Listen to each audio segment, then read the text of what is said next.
Namo Sanghyang Adi Budaya, Namo Buddhaya.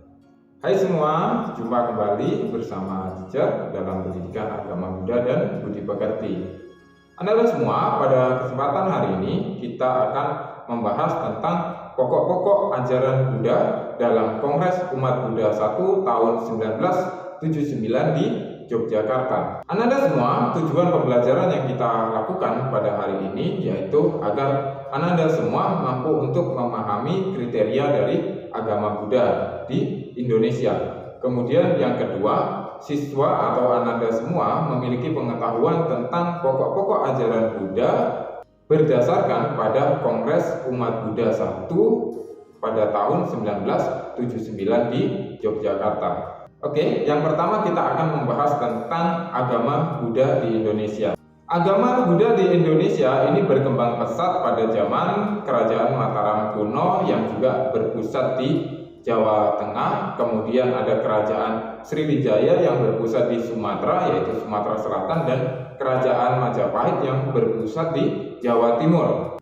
Beberapa peninggalan yang menjadi bukti bahwasanya perkembangan agama Buddha dan juga agama Buddha itu dulunya pernah menjadi satu agama besar di Indonesia adalah beberapa peninggalan, diantaranya yaitu ada Candi Mendut, Candi Borobudur, Candi Pawon, Candi Sewu, dan juga ada Candi Muara Takus di Sumatera Selatan. Di Jawa ada banyak, kemudian ada Candi Muara Jambi, kemudian masih banyak candi-candi lain yang ada di Indonesia atau di belahan bumi Nusantara.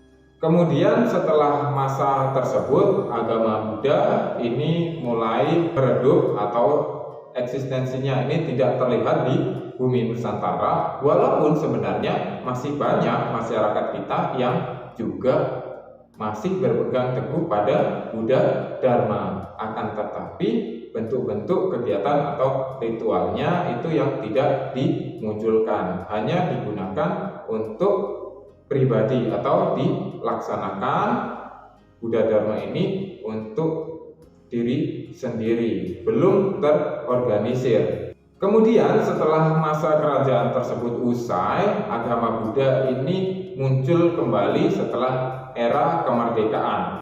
Kemunculan agama Buddha ini bangkit kembali di Indonesia sekitar pada tahun 1950-an, yaitu ketika kehadiran Bhikkhu Narada di Candi Borobudur dan kemudian di Upasampadanya salah satu putra Indonesia yang kemudian menjadi bhikkhu dan kita kenal dengan Bhikkhu Asin Jinarakita yang juga disebut sebagai Sukong. Dan itu menandai bangkitnya kembali agama Buddha di Indonesia, karena putra asli Indonesia setelah masa kerajaan Majapahit yang kemudian menjadi bhikkhu adalah Bhikkhu Asin Jinarakita. Beberapa kebangkitan lain yaitu diantaranya terbitnya beberapa majalah yang kemudian kita kenal dengan majalah Mustika. Ini membahas tentang 3 agama yaitu Buddha, Tao, dan juga Konghucu.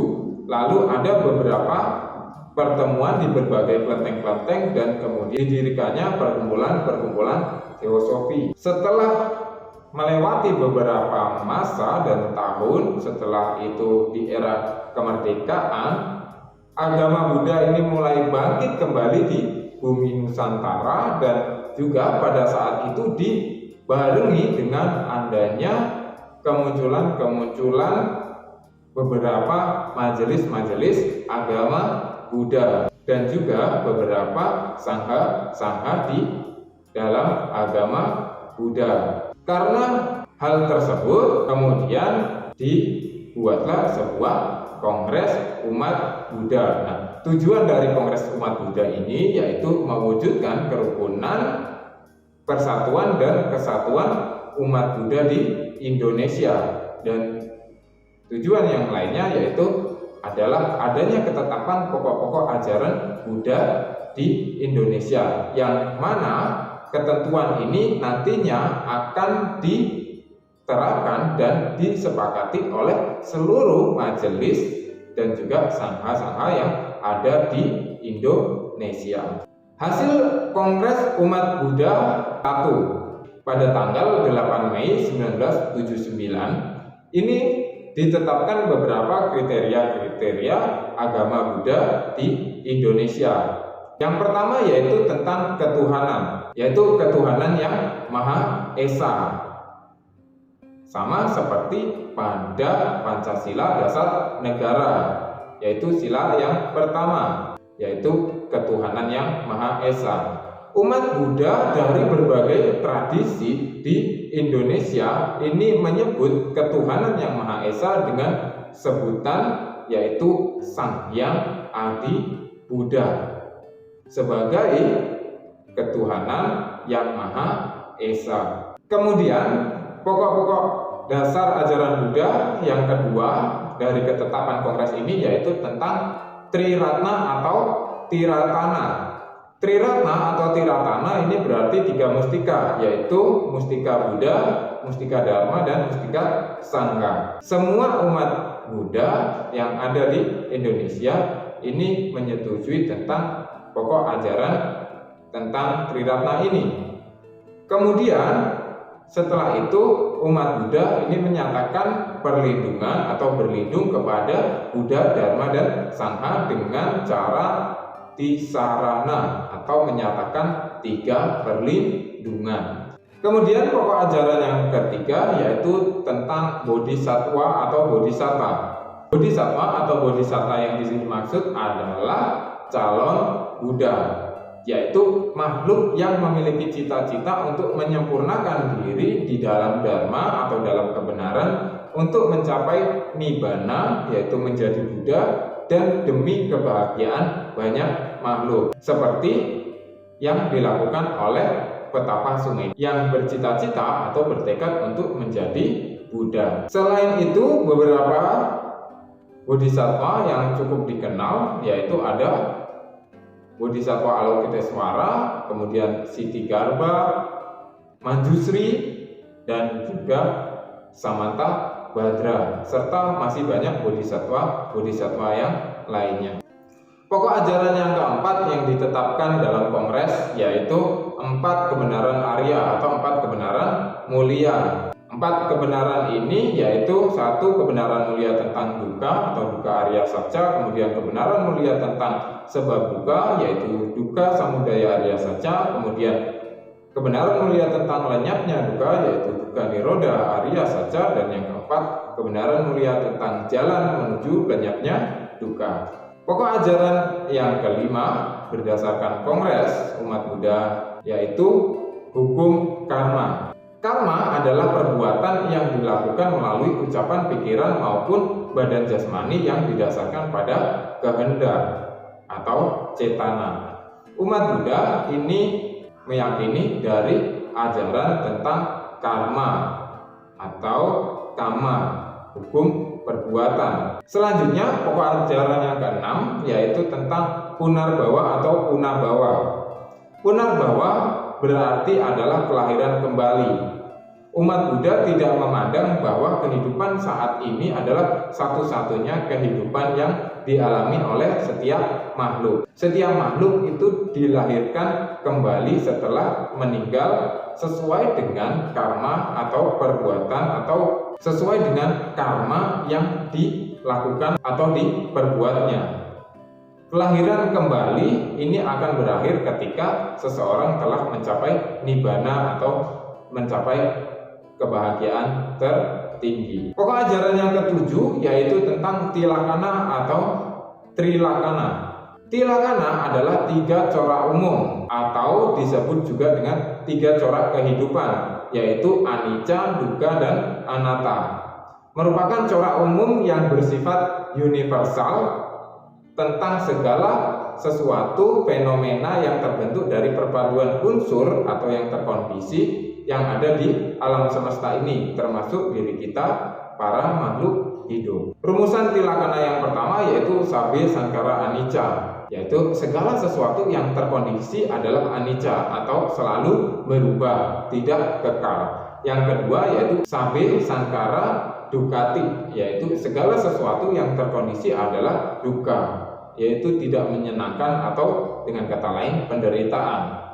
Kemudian yang ketiga yaitu sabe dhamma anati, yaitu segala sesuatu yang terkondisi maupun yang tidak terkondisi adalah anatta, yaitu tanpa inti diri atau tanpa inti yang kekal. Kemudian pokok ajaran yang kedelapan yaitu praticca samuppada atau paticca samupada. Paticca samupada ini dalam bahasa Pali adalah hukum sebab musabab yang saling bergantungan terdiri atas 12 mata rantai atau bisa disebut dengan 12 nidana. Hukum sebab musabab yang saling bergantungan ini mengajarkan kita tentang mengenali penderitaan dan kemudian bagaimana cara untuk mengakhiri penderitaan. Pokok ajaran yang ke-9 yaitu nirwana atau nibbana. Nibbana adalah kondisi yang sudah terbebas dari roda samsara dan duka atau penderitaan. Bisa dikatakan sebagai kebahagiaan tertinggi. Nibbana ini merupakan tujuan akhir dari umat Buddha dan juga merupakan kebahagiaan tertinggi. Pencapaian nibbana dalam agama Buddha, untuk mencapai kebahagiaan tertinggi ini tidaklah harus menunggu sampai kita meninggal. Akan tetapi pencapaian nibbana sebagai kebahagiaan tertinggi ini terdiri atas dua. Yang pertama saupadhisesa nibbana, yaitu kebahagiaan tertinggi yang didapatkan setelah padamnya kilesa atau kekotoran batin secara total, tetapi pancakanda atau 5 kelompok kehidupan atau badan jasmani ini masih ada. Contohnya kebahagiaan tertinggi yang dicapai oleh Petapa Gotama ketika menjadi Buddha. Pencapaian nibbana yang kedua yaitu anupadhisesa nibbana, yaitu padamnya kilesa atau kekotoran batin secara total dan juga padamnya atau lenyapnya pancakanda atau 5 kelompok kehidupan atau dikatakan sebagai badan jasmani, yaitu kebahagiaan yang tertinggi setelah Buddha Maha Parinibbana. Jadi Ananda semua, di dalam agama Buddha untuk mencapai kebahagiaan tertinggi tidaklah harus menunggu sampai kita meninggal. Oke Ananda semua, itulah 9 poin atau pokok ajaran yang merupakan hasil dari Kongres Umat Buddha I pada tahun 1979 di Yogyakarta. Selain dari 9 hal tersebut, ya, umat Buddha ini juga harus mengerti dan memahami tentang ajaran dari Buddha, seperti yang disabdakan atau yang disampaikan Buddha dalam Wadapatimokkha, yaitu sabba papasa akaranang usalasa upasampada sajito pariyoda panang etang buddhana sasana. Tidak melakukan segala bentuk kejahatan, senantiasa mengembangkan kebajikan dan membersihkan batin, inilah ajaran para Buddha. Jadi, selain kita memahami tentang 9 ajaran tersebut, umat Buddha juga harus yang pertama yaitu melaksanakan pengendalian diri untuk tidak melakukan kejahatan, atau dengan kata lain kita melaksanakan sila atau pelaksanaan sila di dalam kehidupan ini. Kemudian selain itu juga harus melakukan banyak kebajikan dengan menyempurnakan paramita. Contohnya kita melakukan dana paramita, dan kemudian kita harus mensucikan hati dan pikiran kita dengan pelaksanaan meditasi atau samadhi. Nah, itu yang disebut sebagai inti ajaran dari para Buddha. Oke Anda semua, demikianlah materi yang sudah teacher sampaikan untuk hari ini tentang pokok-pokok dasar dalam Kongres Umat Buddha I di Yogyakarta pada tahun 1979. Dan semoga Anda semua dapat mengerti serta memahami apa yang telah teacher sampaikan. Dan teacher akhiri dengan Sabi Sata Bhawatu Sukhitata, semoga semua makhluk hidup berbahagia. Satu. Namo Sang Hyang Adi Budaya. Namo.